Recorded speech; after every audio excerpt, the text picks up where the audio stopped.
ꯀꯩꯅꯣꯁꯤ ꯑꯩꯈꯣꯏꯒꯤ ꯍꯤꯁꯇ꯭ꯔꯤ ꯑꯃ ꯑꯟꯗꯔꯁꯇꯦꯟ ꯇꯧꯅꯕ ꯍꯣꯠꯅꯕꯗ ꯑꯗꯨꯒ ꯃꯔꯨꯑꯣꯏꯅ ꯍꯧꯖꯤꯛ ꯍꯧꯖꯤꯛꯀꯤ ꯃꯅꯤꯄꯨꯔꯗ ꯆꯠꯅꯔꯤꯕ ꯃꯇꯝꯁꯤꯒꯤ ꯑꯣꯏꯅ ꯈꯜꯂꯒ ꯅꯦꯔꯦꯇꯤꯞꯁꯤ ꯃꯈꯟ ꯃꯈꯟꯒꯤ ꯅꯦꯔꯦꯇꯤꯞ ꯂꯥꯛꯄ ꯑꯗꯨꯅ ꯑꯩꯈꯣꯏꯒꯤ ꯅꯦꯔꯦꯇꯤꯞꯁꯤ ꯀꯗꯥꯏꯐꯥꯎ ꯆꯨꯝꯒꯦ ꯑꯗꯨꯒ ꯀꯗꯥꯏꯗꯒꯤ ꯑꯆꯨꯝꯕ ꯍꯤꯁꯇ꯭ꯔꯤꯁꯤ ꯀꯗꯥꯏꯗꯒꯤ ꯂꯧꯗꯒꯦ ꯀꯔꯤ ꯀꯔꯤ ꯁꯣꯔꯁ ꯑꯩꯈꯣꯏ ꯔꯦꯀꯣꯔꯠ ꯑꯗꯒꯤ ꯃꯦꯃꯣꯔꯤꯁ ꯃꯌꯥꯝꯗꯤ ꯂꯩꯔꯦ ꯑꯗꯨꯕꯨ ꯚꯤꯖꯨꯋꯦꯜ ꯀꯩꯅꯣꯁꯦ ꯚꯤꯖꯨꯋꯦꯜ ꯅꯦꯔꯦꯇꯤꯞꯁꯦ ꯑꯩꯈꯣꯏꯅ ꯍꯤꯁꯇ꯭ꯔꯤꯒꯤ ꯁꯣꯔꯁ ꯑꯃꯅꯤ ꯍꯥꯏꯅ ꯂꯧꯅꯗꯕ ꯍꯥꯏꯇꯥꯔꯦ ꯃꯅꯤꯄꯨꯔꯗꯗꯤ ꯑꯗꯣ ꯂꯧꯅꯅꯕ ꯍꯥꯏꯗꯤ ꯂꯧꯕ ꯌꯥꯕ ꯁꯣꯔꯁ ꯑꯃꯅꯤ ꯑꯗꯨꯒ ꯚꯤꯖꯨꯋꯦꯜ ꯍꯤꯁꯇ꯭ꯔꯤꯁꯤꯅ ꯀꯔꯤꯅꯣ ꯑꯗꯨꯒ ꯚꯤꯖꯨꯋꯦꯜ ꯍꯤꯁꯇ꯭ꯔꯤ ꯍꯥꯏꯔꯒꯅ ꯑꯩꯈꯣꯏꯅ ꯂꯥꯏ ꯌꯦꯛꯄꯗ ꯑꯗꯒꯤ ꯄꯦꯟꯇꯤꯡꯗ ꯑꯗꯒꯤ ꯗ꯭ꯔꯃꯥꯗ ꯑꯗꯒꯤ ꯃꯤꯗꯤꯌꯥꯗ ꯁꯤꯒꯤ ꯊꯣꯛꯂꯛꯏꯕ ꯏꯃꯦꯖ ꯃꯌꯥꯝꯁꯤꯗ ꯍꯤꯁꯇ꯭ꯔꯤ ꯌꯥꯎꯏ ꯍꯥꯏꯕꯁꯦ ꯁꯤꯃ ꯃꯌꯥꯝꯗꯣ ꯁꯦꯟꯁꯤꯇꯥꯏꯁ ꯇꯧꯅꯕ ꯑꯗꯨꯒ ꯚꯤꯖꯨꯋꯦꯜ ꯍꯤꯁꯇ꯭ꯔꯤ ꯑꯗꯨꯒ ꯁꯤꯅꯦꯃꯥꯁꯤꯁꯨ ꯌꯥꯝꯅ ꯂꯨꯕ ꯊꯧꯗꯥꯡ ꯑꯃ ꯍꯤꯁꯇ꯭ꯔꯤꯁꯤ ꯍꯥꯏꯔꯛꯅꯕ ꯍꯣꯠꯅꯕꯗ ꯂꯧꯕ ꯑꯗ ꯁꯤꯒꯤ ꯑꯔꯨꯕ ꯊꯧꯗꯥꯡ ꯁꯤꯅꯦꯃꯥꯒꯤ ꯊꯧꯗꯥꯡꯁꯤ ꯃꯌꯥꯝ ꯄꯨꯟꯅ ꯈꯪꯃꯤꯟꯅꯅꯕ ꯁꯨꯃꯥꯏꯅ ꯁꯤꯟꯖꯕ ꯁꯦꯃꯤꯅꯥꯔꯅꯤ ꯑꯩꯈꯣꯏꯒꯤꯁꯤ ꯑꯣꯏꯃꯒꯤꯗꯤ ꯏꯟꯇ꯭ꯔꯣꯗꯛꯇꯔꯤ ꯀꯩꯅꯣꯅꯤ ꯑꯩꯈꯣꯏꯒꯤ ꯚꯤꯖꯨꯋꯦꯜ ꯍꯤꯁꯇ꯭ꯔꯤꯁꯤ ꯀꯔꯤꯅꯣ ꯑꯗꯨꯒ ꯃꯉꯣꯟꯗ ꯂꯩꯔꯤꯕ ꯐꯟꯗꯥꯃꯦꯟꯇꯦꯜꯁꯅ ꯀꯔꯤꯅꯣ ꯑꯗꯨꯒ ꯀꯣꯟꯁꯦꯞꯅ ꯀꯔꯤꯅꯣ ꯍꯥꯏꯕꯒꯤ ꯏꯍꯥꯟ ꯍꯥꯟꯕ ꯑꯣꯏꯅ ꯏꯟꯇ꯭ꯔꯗꯛꯁꯟ ꯇꯧꯕ ꯏꯟꯇ꯭ꯔꯣꯗ꯭ꯌꯨꯁ ꯇꯧꯕ ꯑꯗꯨꯒꯨꯝꯕ ꯁꯦꯃꯤꯅꯥꯔꯅꯤ ꯑꯗꯨꯒ ꯁꯤꯒꯤ ꯃꯈꯥ ꯇꯥꯕꯗ ꯑꯩꯈꯣꯏ ꯑꯦꯗꯚꯥꯟꯁ ꯑꯣꯏꯅ ꯋꯥꯔꯛꯁꯣꯞ ꯑꯗꯒꯤ ꯁꯤꯒꯤ ꯃꯇꯥꯡꯗ ꯗꯤꯁꯀꯣꯔꯁ ꯃꯌꯥꯝ ꯑꯃ ꯄꯥꯡꯊꯣꯔꯛꯀꯅꯤ ꯑꯗꯨꯒ ꯏꯍꯥꯟ ꯍꯥꯟꯕ ꯑꯣꯏꯕꯅꯤನ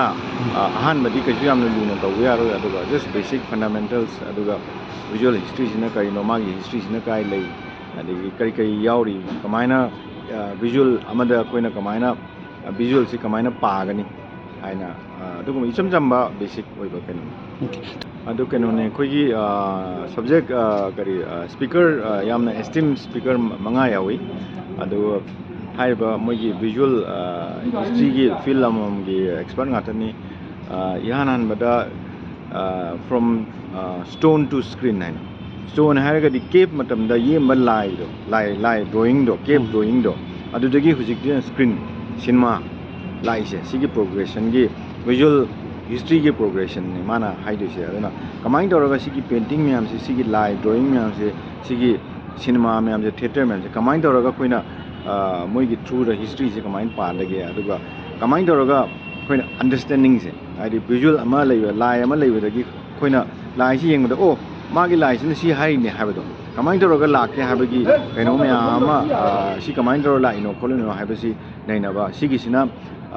राजकुमार जॉनसन ना मासे गेस्ट लेक्चर MU दा मास कॉम दा अदुगा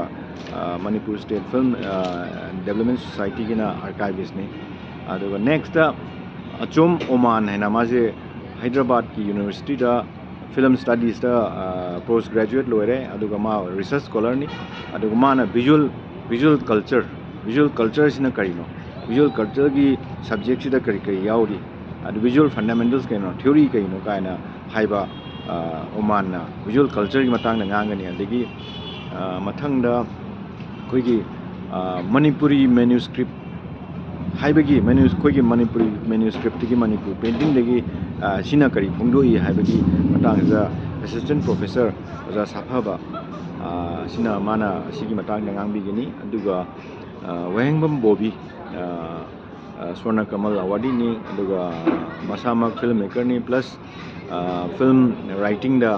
स्वर्ण कमल फंगबनी अदुना माने सिनेमा की हिस्ट्री वर्ल्ड सिनेमा से कमाइन तौर लाके कई कई मागी प्रोसेस है सिनेमा है सिनेमा से कमाइन तौर लापा फोटो नतब visual in the context of visual narrative context visual history की कंटेक्स सिनेमा से कमाइन तौर लाके वर्ल्ड कमाइन तौर ला कई कई फॉर्म लेगी है मतंग लाकनी माना मणिपुर सिनेमा की कमाइन तौरगसु होरखीगे हाबसु खितंग टच तौबेमगनी सोनिया नेप्रम मासु स्कॉलर मनी हुजुजिक मणिपुर की डॉक्यूमेंट्री फिल्म की हिस्ट्री दमा रिसर्च तौरी documentary film Manipur documentary film की माना ngangan